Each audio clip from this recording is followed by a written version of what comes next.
ఓం శ్రీ గురుభ్యో నమః.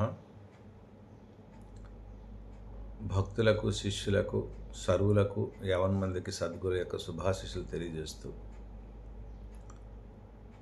ఈరోజు విషయం ఆత్మ సాక్షాత్కారం ఏ విధంగా కలుగుతుంది అనే విషయంలో మనం ఈరోజు చర్చించుకుందాం.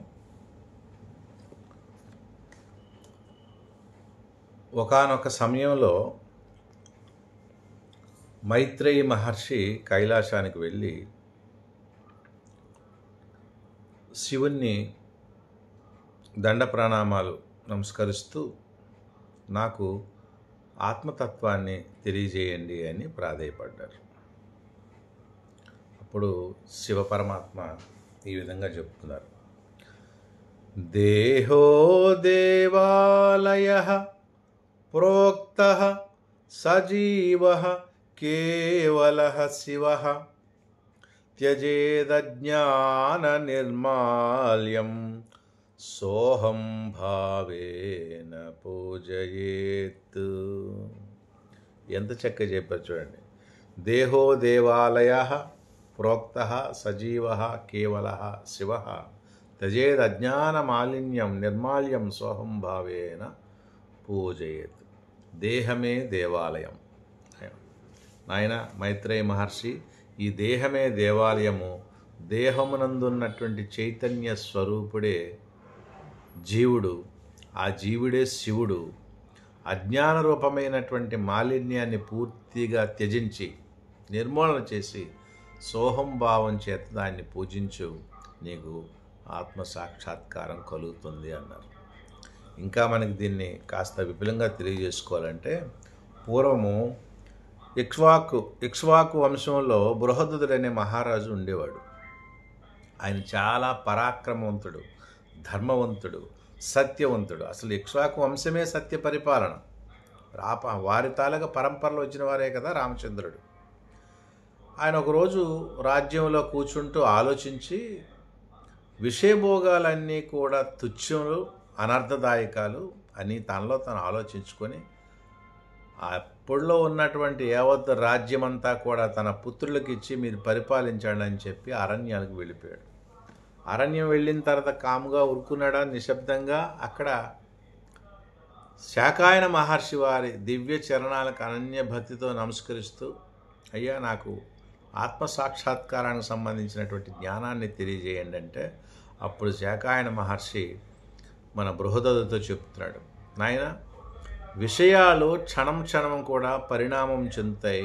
అవి కాలాన్ని పొంది నశింపజేస్తాయి. మనకి ఈ కోరికలు కానీ విషయాలు కానీ దీనికి అంతు పొంతు ఉండదు. కాబట్టి అస్థిరమైనటువంటి విషయభోగాలు అనర్థదాయకాలు. అటువంటి దాన్ని ఆచరించేవారు అనర్థకారులు అన్నారు. చూడండి, అనర్థదాయకమైనవి విషయాలు, దాన్ని ఆశ్రయించేవారు కూడా అనర్థమైన వారే అని చెప్పి చాలా చక్కగా మనకి శాకాయన మహర్షి చెప్పారు. అయితే వీరన్నిటికీ విలక్షణంగా ఆత్మ ఉన్నది. కాబట్టి ఆత్మ మనకి సాక్షి అయిన ఆత్మే సత్యము. దానికి భిన్నమైనంతయు కూడా అసత్యం. సత్యాన్ని ఆశ్రయించేవాడు ఆత్మను ఆశ్రయించిన వాడు అవుతాడు నాయన.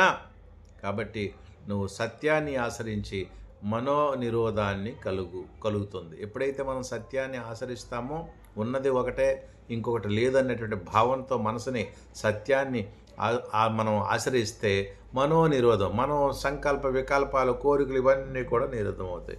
ఎప్పుడైతే మనకి మనస్సు నిరోధింపబడుతుందో ఆత్మ ప్రకాశంగా స్పష్టంగా ప్రతీతం అవుతుంది. కాబట్టి మలిన చలన రహితమైనటువంటి పరిశుద్ధమైన మనసునందే ఆత్మ ప్రకాశించుచున్నది. కాబట్టి మరి ఆత్మ నిరోధం, మనసు నిరోధం కలగాలి అంటే చూడండి, వంట చేసుకోవటానికి పొయ్యిలో కట్టెలు పెట్టుకుంటాం. మరి ఆ కట్టెలో మంట మనకు తగ్గాలి, మంట ఆరిపోవాలి అంటే ఏమవుతుంది? ఆటోమేటిక్గా కట్టెలు లేకపోతే తనకు తానే మంట ఆరిపోతుంది. అలాగా ఈ కట్టెలు లాంటివి కోరికల్ని జయించాలి, మనసును నిరోధం కలిగించాలి అంటే మనకి వృత్తిరహితమైనటువంటి మనసు మనకు కావాలి. మనసు నిశ్చల స్థితికి తీసుకురావాలి. ఏనాడైతే మనసు నిశ్చల స్థితికి తీసుకొచ్చిన తర్వాత మనసు నశిస్తుందో అప్పుడే ఆత్మ సాక్షాత్కారం కలుగుతుంది నాయనా అని శాకాయన మహర్షి బృహద్రథుడు ఇక్ష్వాకు వంశం ఉన్నటువంటి మహారాజుకు తెలియజేశారు. అంటే దీనివల్ల మనకి సూక్ష్మంగా ఏం అర్థమవుతుంది అంటే, విషయాల్ని పట్టుకుంటే యయాతి అంతటి వాడు ఈ విషయాల్లో ప్రయాణం చేసి 1000 సంవత్సరాలు ఈ సంసార జీవితం చేసి ఇంకా ఆయుష్ కావాలని మరి ఇంకొక 1000 సంవత్సరాలు కూడా ఉంటే చిట్ట చివరికి ఇవి పెరిగే కానీ తగ్గట్లేదని చిట్ట చివరి చెప్పాడు. కాబట్టి ఆ జ్ఞానాన్ని పట్టుకుంటూ ముందుకు వెళ్ళాలి తప్ప విషయాల్ని ఎంత అనుభవించినా అవి మళ్ళీ అవి పెరుగుతూనే ఉంటాయి, అభివృద్ధి అవుతుంటాయి, డబల్ అవుతాయి, త్రిబుల్ అవుతాయి, రకరకాలుగా దాన్ని పెరుగుటే తప్ప తగ్గే అవకాశం లేదు. కాబట్టి అవి కాలాన్ని కూడా వృధా చేసి ఈ భగవంతుడు ఇచ్చినటువంటి జన్మాన్ని నశింపజేస్తాయి. కాబట్టి స్థిరము లేనటువంటి విషయభోగాలు, అస్థిరమైనటువంటి విషయభోగాల్ని అనర్థదాయకాలు. అటువంటి అనర్థదాయకమైనటువంటి విషయాలను పట్టుకున్నవాడు అనర్థకారులు కనుక వీటన్నిటికీ వ్యతిరేకంగా విలక్షణంగా ఉన్నటువంటి ఆత్మే మనకి ముఖ్యము, ఆత్మే సత్యము, ఆత్మే నిత్యము, ఆత్మే శాశ్వతము అన్నటువంటిది ఆత్మను ఆశ్రయిస్తూ మన సత్యాన్ని తెలుసుకుంటూ మనోనిరోధాన్ని కలిగించుకుంటూ మనసుని సుస్థిరపరిచి దాన్ని ముందుకు తీసుకెళ్లేవారు ఆత్మ సాక్షాత్కారాన్ని పొందుతారు. అంటే మనసు యొక్క సంకల్ప వికల్పాలు, నిస్సంకల్పం, దుస్సంకల్పం, అన్ని సంకల్పాలపై సమాధి స్థితిలో తీసుకొచ్చినటువంటి పరిస్థితి ఉండాలి. ఎందుకంటే ఈ దేహమే దేవాలయం, ఈ దేహంలో ఉన్నవాడు జీవుడే శివుడు, ప్రత్యేకం కాడు. కాబట్టి ఆ విషయాన్ని అజ్ఞాన రూపమైనటువంటి మాలిన్యాన్ని తొలగించి నిర్మాల్యం పొందినటువంటి జీవునికి మనం ప్రార్థిస్తే సోహంభావ చేత ఆత్మ సాక్షాత్కారం సులువుగా కలుగుతుందని చెప్పి మనకి దీని ద్వారా మనం తెలుసుకున్నాం. మరి రేపటి మరొక విషయంతో మనం చర్చించుకుందాం. మీ స్వామీజీ వారు కృష్ణ చరణానంద భారతీ స్వామీజీ వారు శ్రీ యాజ్ఞవల్క్య రాజాశ్రమ పీఠాధిపతులు, ముండూరు, ఏలూరు జిల్లా. హరి ఓం తత్.